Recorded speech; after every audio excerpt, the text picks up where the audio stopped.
Have you ever imagined yourself knitting or crocheting on a long autumn or winter evening in a cozy cottage about 100 years ago? I often had that vision while making these booties. That is, only when I was not utterly exasperated by those, to us modern crocheters at least, frustrating inconveniences of Victorian patterns, like the lack of gauge, the lack of yarn specifications, the completely different terms, and so on. But more on that later.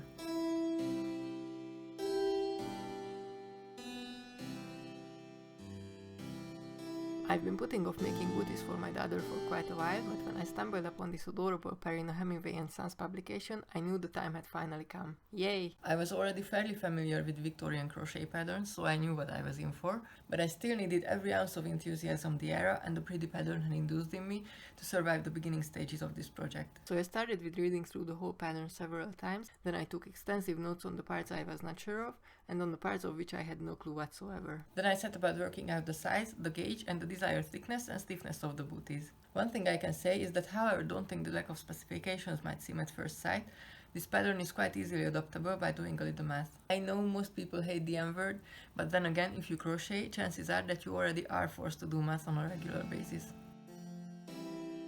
So I measured my daughter's ankles and calves and thus got the circumference I needed to achieve.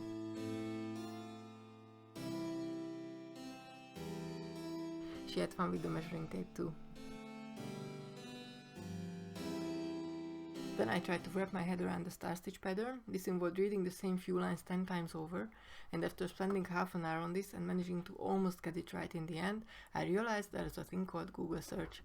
So I searched for the star stitch pattern, and within seconds I had before my eyes detailed descriptions of the thing with pictures. In the original pattern, 2 ways are described to do the star stitch pattern, one of which involves cutting the yarn at the end of each row. I did not choose that method. At last I found the right yarn for my size 2 hook that gave me 27 stitches per 10 cm, that's about 4 inches, thus ensuring a circumference of about 20 cm, that's about 8 inches, while also creating a thick fabric. These are booties a 3-year-old will actually be running around in after all. I started the booties by making a chain of 52 stitches. When that's done, the first row you crochet is the row with the holes where the string will be threaded through later. The pattern gives a great explanation on how to crochet this row, and it's quite easy once you get the hang of it.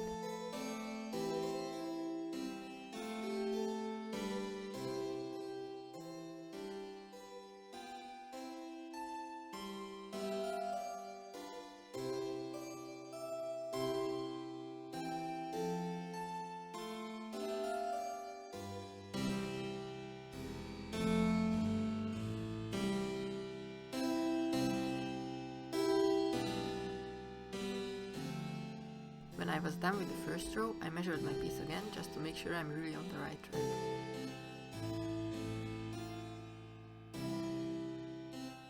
After completing the row with the holes for the string, I started the star stitch pattern. This is what making one star looks like from the right side of the piece.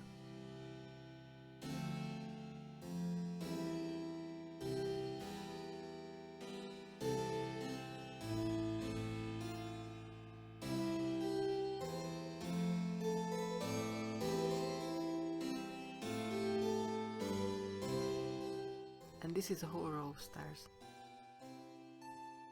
On the wrong side you have to crochet 2 half double crochets in the middle or the eye of the star, like this.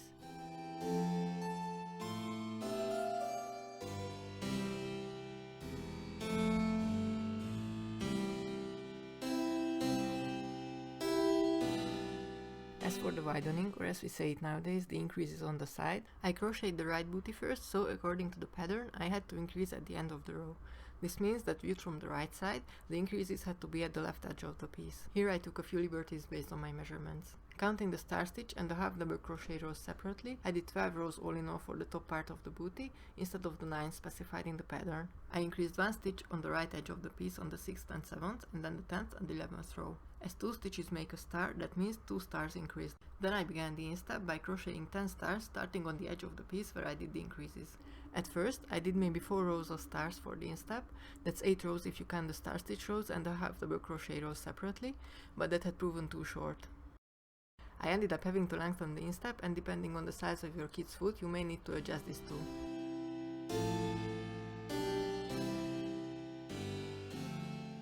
I simply measured my daughter's foot from ankle to toes and made a guess about the required length of the instep, which thankfully turned out to be right.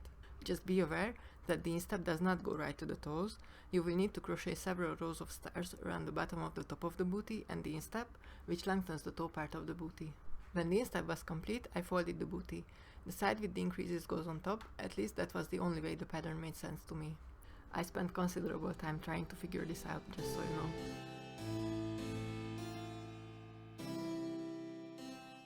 As I was working on both booties simultaneously, I can show you the difference between the right and the left when folded. After folding the booty, I sewed the two sides together about half a centimeter or 1/4 of an inch from the edge of the top layer.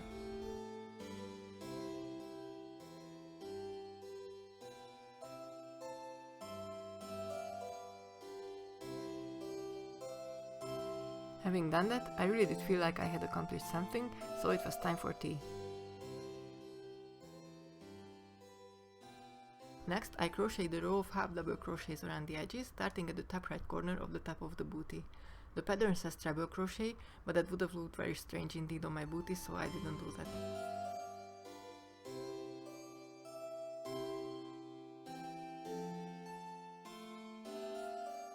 You go around the top of the booty like this, down the side, and end in 3 scallops here.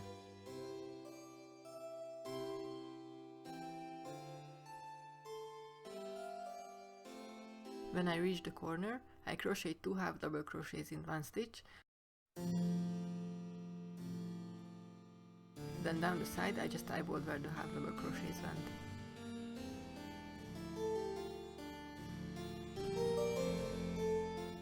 At the end, I made 3 scallops by doing 5 treble crochets in the corner stitch, 1 slip stitch, 5 treble crochets in the next stitch, 1 slip stitch, and 5 treble crochets in the last.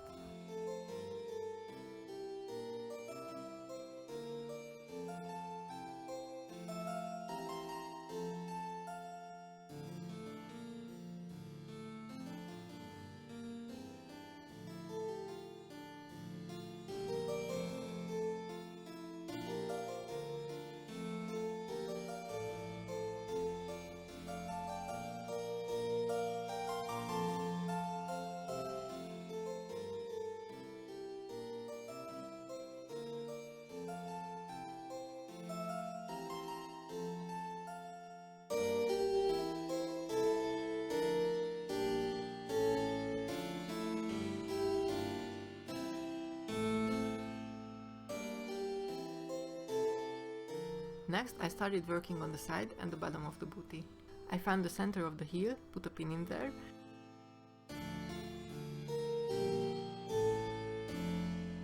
then crocheted 8 stars to reach the start of the instep,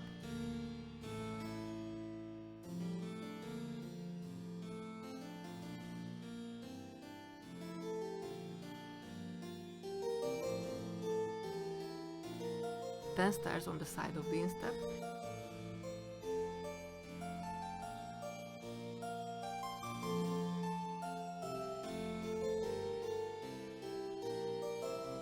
increase 2 stars on the corner,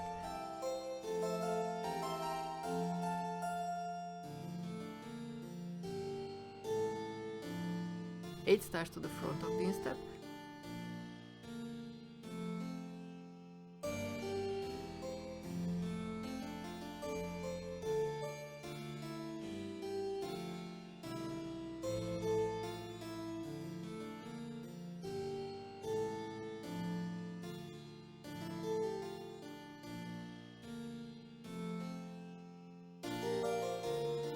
then stars on the other side of the instep,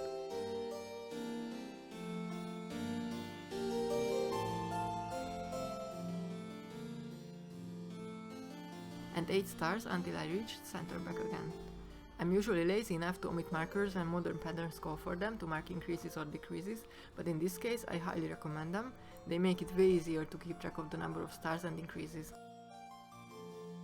I attempted to do the star stitch I described earlier in the round, but it produced a strange ridge or rather a dent in the fabric after every half double crochet row, so I ended up turning after each row instead. According to the pattern, I had to increase 1 star at each corner of the toe. I did this on a half double crochet row like this. I increased 1 stitch by crocheting 3 half double crochets instead of 2 into the corner star. and on a star rope,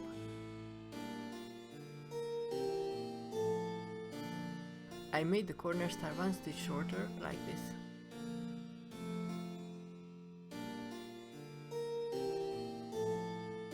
You might have noticed that I changed to a brown color at this point. I could say it's for design purposes, and I do think the brown sole for this booty looks really nice, but the real, very prosaic reason for the change is that this was kind of a stash busting project, and I realized too late that the blue yarn would not be enough. When everything was done, all I had left of the blue color was literally 2 inches. On the last row, I decreased 1 star at the heel. This was, however, not enough to prevent a pointy heel, but I don't mind, it's kind of elf-like, and anyway, it's not noticeable when worn. After finishing the last row, I crocheted around to the toe, all half double crochets, and decreased 1 star here also. Then I crocheted together the stitches of the sole with slip stitches.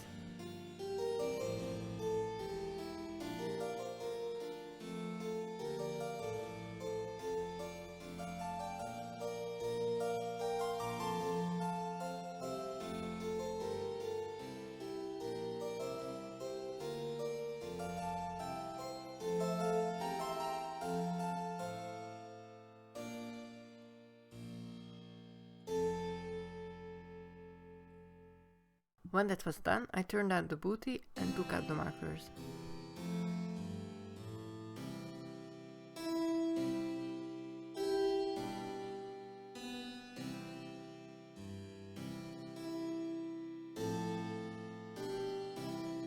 For the lace edge, I started at the scallops for the right booty. I did the lace edge exactly as described in the pattern, using an off-white color.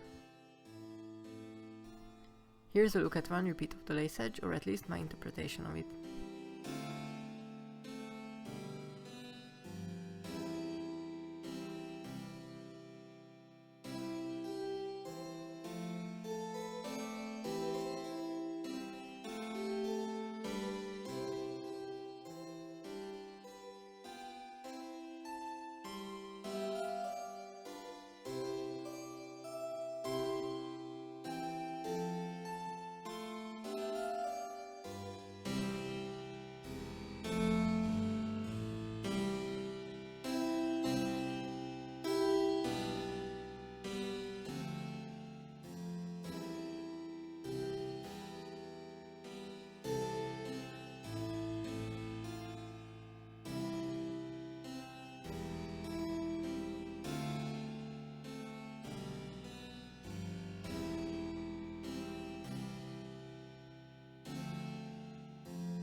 The pattern does say to crochet a chain to run through the holes at the ankle, but I did not like the looks and the stretchiness of that, so I took a look at the Met Museum's collection of Victorian booties and saw that it was common to make a twisted string of the yarn used to knit or crochet the booty. I opted for this, but you could also braid your yarn instead. After experimenting with the right thickness for the twisted string on a smaller piece, I measured 3 times the circumference of the booty at the ankle from my off-white yarn, cut 3 lengths of this, as this gave me the right thickness,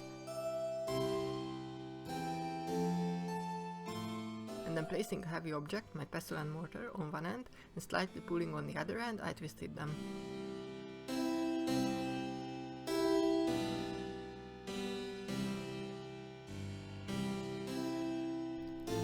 When they were twisted within an inch of their lives, I placed my finger in the middle, then carefully picked up the end under the pestle and mortar, then let go.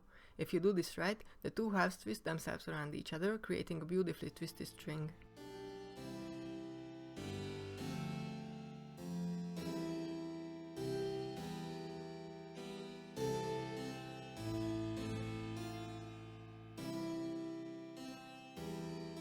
Then I made the tassels, for which you can find a number of tutorials if you wish. I integrated the non-twisted end of my string into one tassel.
I realized just in time that it would be wise not to attach the other tassel just yet, however, so that I could thread the twisted end of the string through the hose without much grumbling.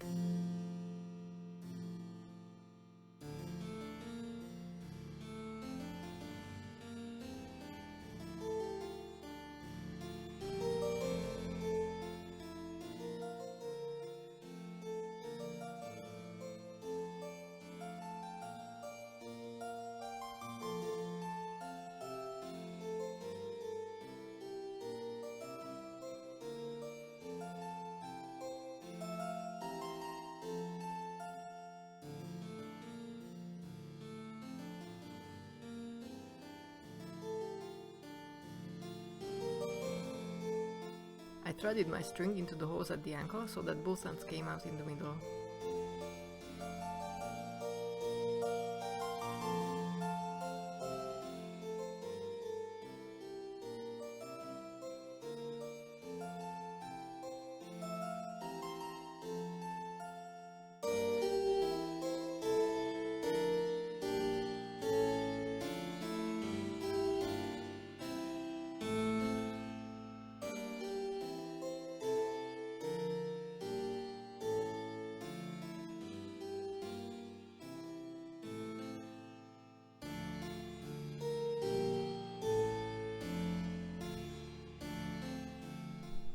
And then I attached the other tassel, which was way easier, since the twisted end of the string is essentially a loop to which you can attach a tassel quite easily.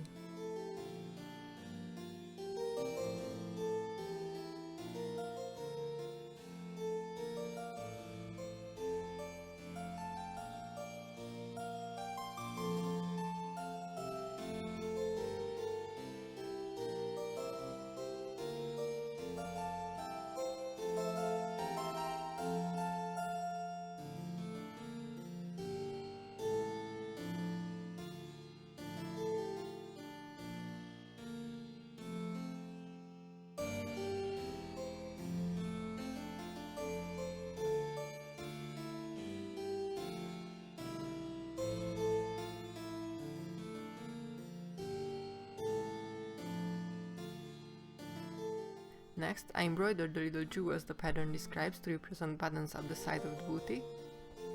And I'm not very experienced in embroidery, so I used a tutorial from the Victorian era to create very simple French knots.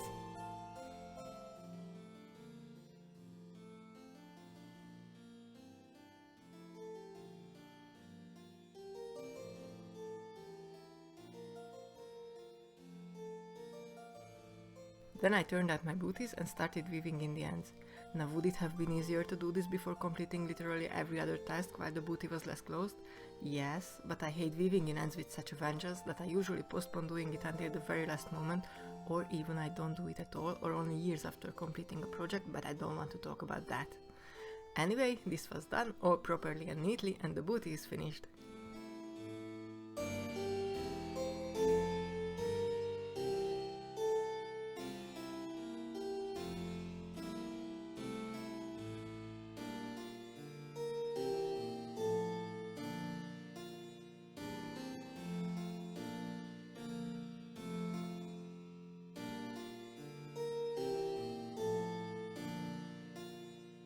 So thank you for going on this little adventure to the past with me, which was, by the way, not quite solid as I had anticipated, but I thoroughly enjoyed it and I'm really pleased with the result. My daughter also loves the booties, thankfully, but a word of caution: if you're making these for little ones who already walk and run, especially if you're making them out of wool, sew some non-slip material to the sole, otherwise your booties will act as skates rather than slippers on almost any surface. Please subscribe to my channel and like this video if you like similar crafty ventures to the past. Bye!